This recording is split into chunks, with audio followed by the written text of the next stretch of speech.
Welcome, ladies and gentlemen. My name is Ryan, and this video is about understanding the stock market and technical analysis.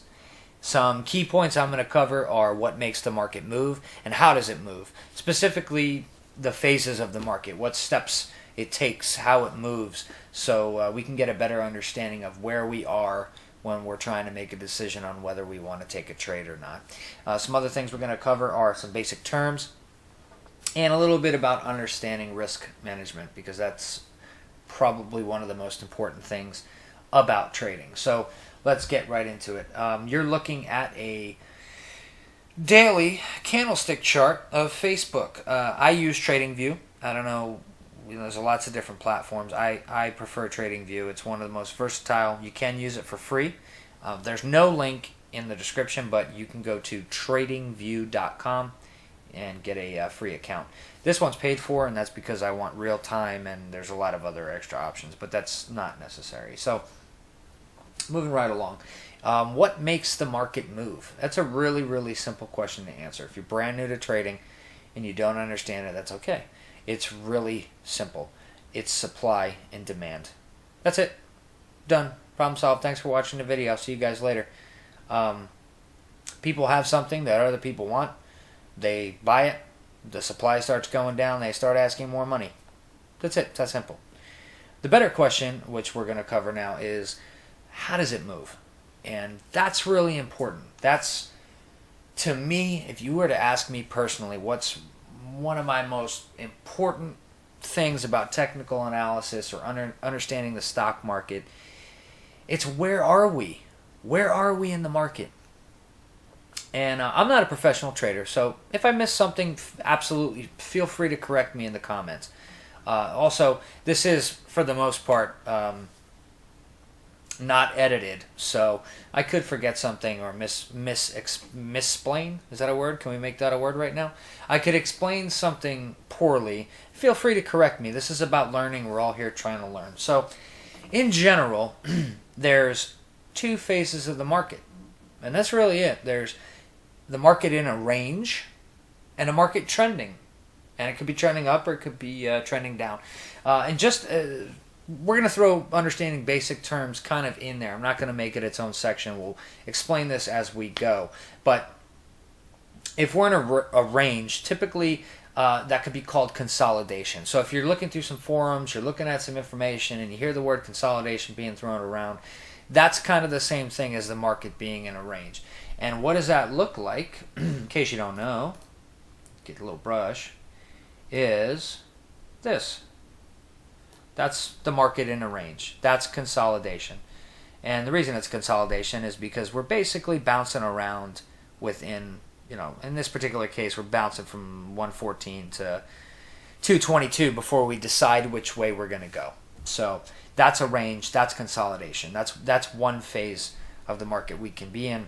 The next phase would be trending. This is an uptrend, commonly referred to as a bullish trend. Or if you're taking a trade, you would say going long. This is a long. If you were to enter here, hoping for the market to go up or bullish, you would be taking a long position in the market. Then we have some more consolidation. Then we have another bullish uptrend. And then we have some more consolidation. Bam! It's that simple, baby. It's that simple.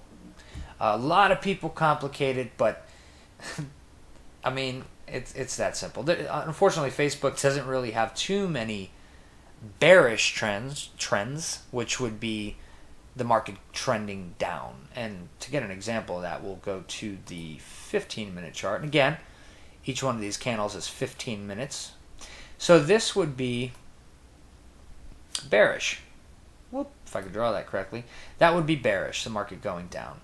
Now, to zoom in closer, if you don't know anything about candlesticks, really quickly, I want to make a whole video on this, so I'm not going to spend too much time on it. There's so many resources that you can go look up candlesticks. It's ridiculous. But this would be a bullish candle, and let's say this would be a bearish candle. And the difference is, on a bullish candle, obviously you're moving up, so your closing price, which would be up here, is obviously higher than your opening price, which would be down here. And then the wicks represent your highs and lows. So this is a 15-minute chart. So this entire candle represents 15-minute time period. In that 15 minutes, we opened at 173. We could just look at the top. I don't have to line it up. But we opened at 173.45. We closed at 173.87, and we reached a high of 174.13 and a low of 173.20. So there you go. And that's why candlesticks are fantastic, by the way. If you are looking at charts and you're not looking at candlesticks, you are doing yourself a disservice. It is literally a graphic representation of how people feel or what they're trying to do or doing in the market. And you can interpret it in many ways. And we'll get into that another time. That's not the primary focus of this video. I don't want to get the cart before the horse, so to speak, especially if you're a new trader. But there's your bullish candle, and then your bearish candle is the opposite. It's where your open is higher than your close, and then you have your high and your low. So that means you're trending down, or you're moving down. You're bearish. Okay, good. Got that out of the way. So why is this important? What is the big deal with the phases of the market? Well, I know I most certainly don't, but you don't want to be the person that buys right there. Let's get rid of this. You don't want to be the poor individual that buys on that candle right there.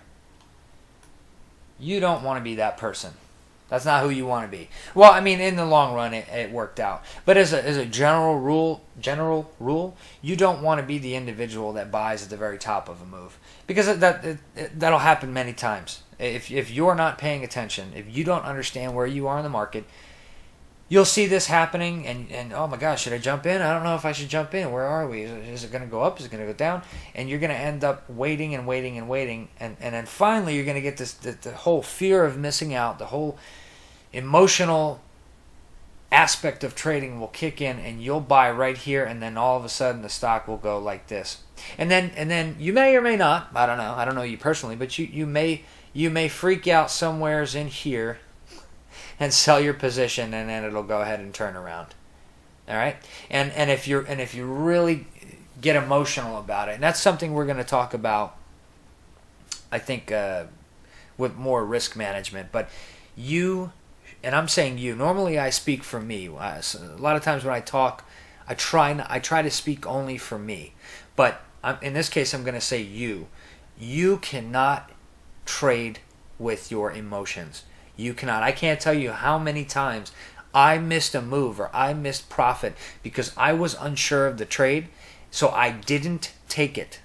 And I didn't take it because, again, I can't count how many times I saw something moving and I was like, oh my God, I got to get into this right now. And I jumped in and it turned. And there's quite a few books you can read. I'm reading one now currently, and one of the chapters, it basically talks about the myth of holding, how traders should not hold positions. If the trade is going against you, you exit the position. You take your loss and you exit the position. You can always re-enter and get back into the trade. But just as an example, and I don't want to do the math again because I don't want to get sidetracked. That's not what this video is about, but it is an important point that if you lose 50% on a trade, it'll take you something like 75% profit to just break even. So you don't want to do that. So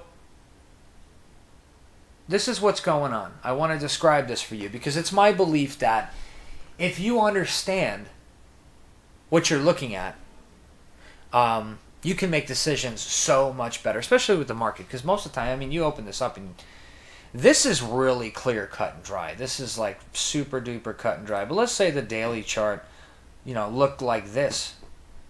You don't know what this is doing. Let's get even crazier. Let's get even crazier. Let's go to 3-minute chart. Look at that. Up, down, left, right, A, B, C, D. You don't know what this is doing. So we have to know where we are before we even consider entering a trade. And I chose the one day, excuse me, because this last leg of consolidation trend is beautiful because it's very organized. It's a very good depiction of the basic movement. Because sometimes it is doing a consolidation and a trend, consolidation trend, but it's really not as easy to see as it is here. But what's happening? Okay, it's a really good question. So we're going to go ahead and address it right now. So I want you to go ahead and look right here. And I might be getting ahead of myself here, and I apologize. But don't worry, I'm going to explain it in the future. Maybe not in this video, but the next video will be on support and resistance, and I will explain it in depth. So I apologize for that. Didn't mean to do this, but this is essentially why I would say our consolidation period begins right underneath this little horseshoe, this happy little horseshoe. And the reason is, more than likely, because this was a previous high, so to speak. Okay? I'm trying to be very simple here for those who don't understand a chart at all. And I maybe should have found a better way to do this, but we're in it. We're in it anyway, so we're doing it. So this is our previous high. After this happened, we ended up taking this dive here. Okay? We moved higher here. We had another little top, and then you see all these red candles. Now, what that did is it caused people to sell. And it doesn't have to be from fear or anything like that. A lot of it may have been. A lot of it may have been fear. It's turning. I don't know how far it's going to go. But the main thing to take away from this is people decided it was a good place to take profits. Okay? They decided it was a good place to... I hate that so much. I hate when it does that. They decided it was a good place to take profits. So you had some sellers. Well, what happened? There were some people waiting around that didn't get in over here. They didn't get in over here.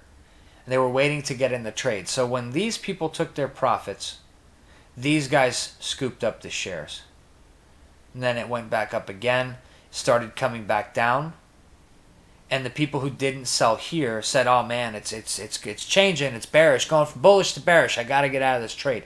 And they sold. And then some more people scooped it up and brought it back up. And then it started coming down again. And the same people that didn't sell here said, "Man, it's the third try. It's not coming back up. I got to get out of this position." And they sold. And then there was more people here that bought it. And then for whatever reason, we moved back up. Maybe a news release. Okay, another reason, going back to what makes the market move. Okay, something caused a demand. Maybe Facebook released a new, I don't know, whatever. Facebook stories or whatever they did. Okay, they updated Facebook and everybody thought it was great and people wanted to buy Facebook. We're really going places, and we picked up. Okay, so let's sum that up. This is what we have here, okay? We have distribution, accumulation, distribution, accumulation, distribution, public participation. Some kind of catalyst happened, and everybody wanted to get involved with Facebook, so now we're trending higher. So we get to this point, it stops. Doesn't go any higher. Starts turning back down. And again, we have people selling. Distribution, accumulation. Distribution, accumulation. Distribution, public participation. Now, the point to take away from this is not necessarily why we have this public participation or this buzz in the market. That could be anything. It could be anything. If you're trading Forex, it could be some kind of world event. If you're trading securities and you bought shares of a pharmaceutical company, well, maybe they got FDA approval for a new drug. Maybe they passed clinical trials. Who knows? Those could all be catalysts for why it moved higher. The point is, these are your two phases. Okay, you have consolidation, or you have a range. It's trading sideways. And let's draw a little arrow. Draw a little arrow. Come on, little arrow. So we're trading sideways. And then we're trading up. And then we're trading sideways. You get the point. I think you get the point. And we're trading up. And then we're trading sideways.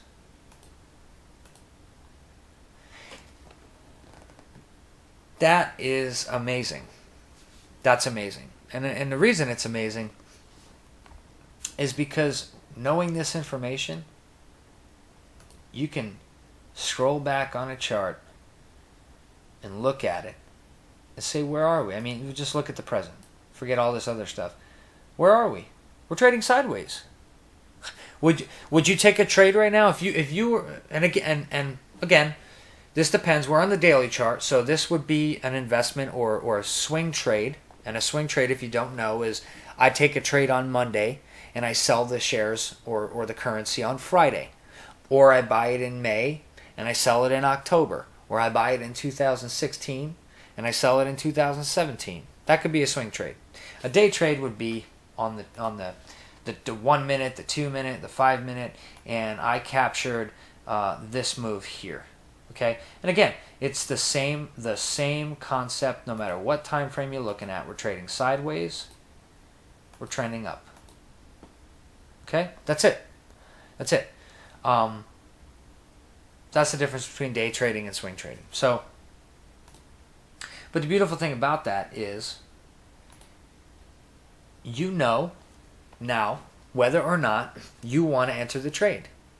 And personally, I wouldn't enter here because we don't know if we're going to go up. We don't know if we're going to come back down. We don't know that. But we do know is we don't need to take the trade right now. We do know that we're going to put this on our watch list and we're going to see what it does. And if we make another movement higher, we could then make a decision to take a trade long, and for however long. That's part of a trading plan, which is very important, and I'll probably make a video on that as well. Having a plan. And that's how ultimately, moving on to our last point, that's how we're going to mitigate risk. That's how we're going to mitigate risk. We know that. You can even look at this green line. I'll let you in on a little preview into support and resistance. This green line, I don't know if I drew this or where this came from. I don't even know what this line is, honestly. I don't know why this line's here, but that's a resistance line, and you can see we were here. We came up. For whatever reason, we can't push over that price. Okay, we have this big candle here. We got up over it, but we came right back down. And then we tried again, and we came right back down. And then we tried it again, and we came back down. And we tried it a fourth time. So, you know, or you should know by now, if you don't clear this price, you're not going to have any public participation. You're going to come back down. Okay? So we don't want to take that trade. That's it. And if we do take that trade, we know that, well, we better have a stop. We better have an automatic stop loss. Meaning we go to we get onto our broker platform and we say, at 173.06 or lower, I want to sell these shares. So if you take this trade and it comes up and it falls back down and it hits 173.06, your broker automatically sells your shares, and the stock takes a dive down to 161, and you just wipe the sweat off your brow because you just dodged a bullet. because you were practicing a plan, you were practicing risk mitigation, you weren't trading emotionally. Well, in this case you would have been, because I think we already covered you probably don't want to take this trade. But the point is, you knew what you were doing. Now, my whole goal here is I want you to be able to go and look at a chart of whatever it is. If you're trading, let's look at a currency. Let's look at ADX for Bitcoin. Okay, this is the daily. I'm watching this right now. This is my resistance line that I've already plotted. Why? Because look, here's price action right here. Price action meaning this is a pivot point. Okay? This, if we go down further, well, this is where? 925. I thought I'd be able to find that, but right there. I think this is it. That's 10 something. That's 10 something or other. Where is it? I don't want to spend a million years trying to find this. But anyway, I think this is it right here. Yeah, this is it right here. So 925, or right back here. This area, anyway, right here. This is where everybody bought. This was the low. You can see. Look, just to point it out, have a real world application. That was a tongue twister. Trading sideways. Okay, we're trading sideways. Yeah, did we come down a little bit? Yeah, we came down, but it's in a range. It's between this and this. You can see this long tail right here was around the same level. So we're trading in a range. Boom, boom, boom, boom, boom, boom, boom, boom, boom, and then trending, and then we're trading in a range here. And then we're downtrending. And now if you look here, we're trading in a range again. Okay? So I'm watching this. This is on my radar. And that's all based on the simple principle I just talked about, which is accumulation and distribution. It's knowing where we are in the market. Now this is a pattern, and I'm going to make videos on all this stuff. I love talking about it. I'm going to get into all this in future videos. But this is one I'm watching. I'm also watching this guy here. If anybody's interested, look, this is another one, and the same reason. Okay, and this is actually based off the. We'll do this for you, just so you know I'm not crazy. So I'll show you this stuff works. I'm going to show you that this is not rocket science. This is not. If I could actually put in the correct term. This is not rocket science. You don't have to be some like magical magician to understand this. This isn't like special people know this, and it's only this select few special people. Okay, this is a moving average. This is a 200-day moving average. It takes the last 200 days worth of price. I believe the close. It says source close. The last 200 days worth of closing prices, and it averages them out. And wow, look at that. Oh my goodness. Do you see a pattern here? Do you see something happening right here? It's not rocket science, ladies and gentlemen. It's pretty fantastic, and I hope you stick around. Like and subscribe. I know we covered a lot of basics,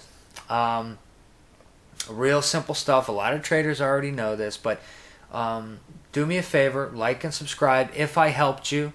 And look forward to me in future videos, because I'm going to cover a lot of stuff. There's a lot of information here, and we're going to learn and grow together and all hopefully become successful traders together. So I appreciate it. Happy trading. Good luck.